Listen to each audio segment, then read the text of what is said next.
In this video, we are going to study immune system and stress and how does stress affects the immune system. Psychoneuroimmunology is the field that studies the effects of psychological factors such as stress, emotions and thinking on immune system.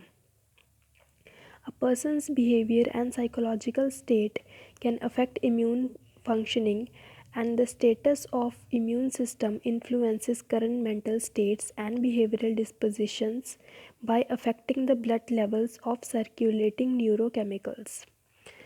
At first, we'll discuss how our immune system works under normal conditions, and then later we'll see how stress affects the working of immune system.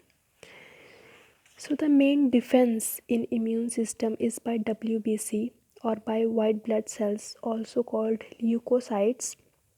These leukocytes are produced in bone marrow and stored in various places throughout the body such as spleen and lymph nodes. Leukocytes are of two types, B cells and T cells. When immune system is stimulated, B and T cells are activated and multiply preparing counterattacks.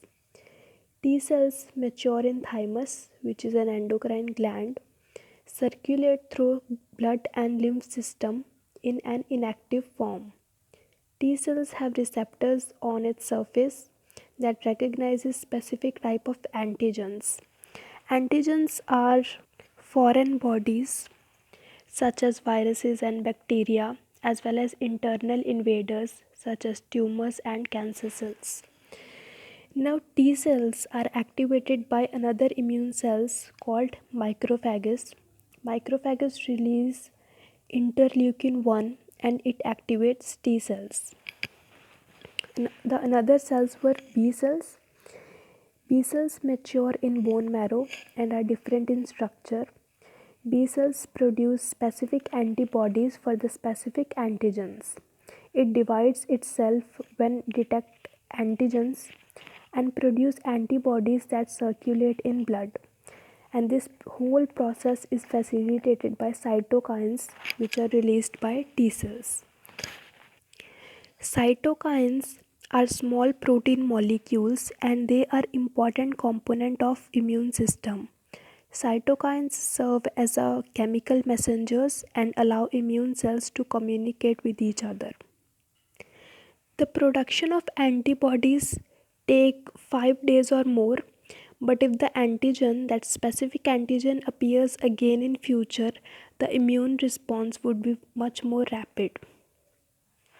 Now what happens while we are under stress? Immune functioning weakens and healing process slows down because at that time escape has a priority over healing. Now why does this happen and how does this happen?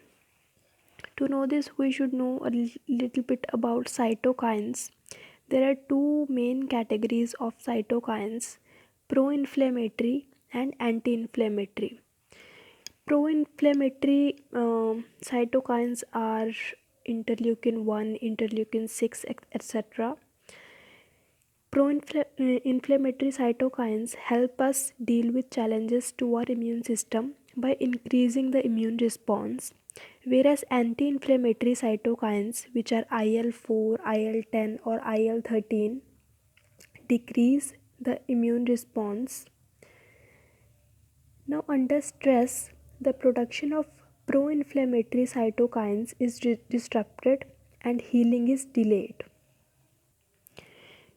To prove this, there was this experiment done on a married couple. A married couple was recruited and they were given a couple of blister wound to their arm. Following this, each couple was asked to engage in a supportive discussion. At various points after the discussion, fluid was taken from their blisters and analyzed for the presence of cytokines. Then, approximately 2 months later, the couples came back, went through exactly the same procedure, but this time the discussion they were asked to have was designed to provoke a marital conflict. So, what were the findings?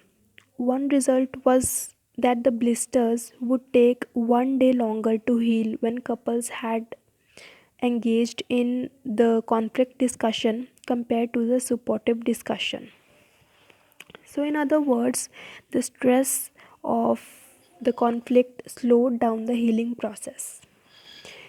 This is what happens when you are under stress.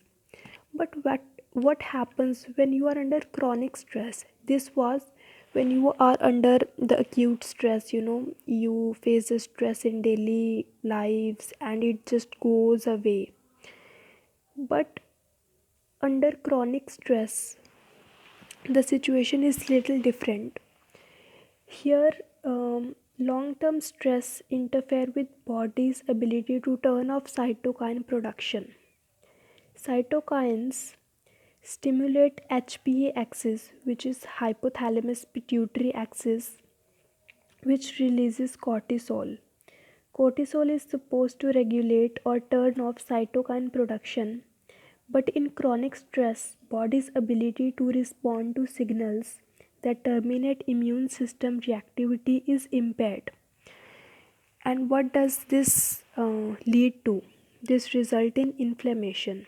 Chronic inflammation can lead to various diseases such as cardiovascular diseases, type 2 diabetes, asthma, and arthritis.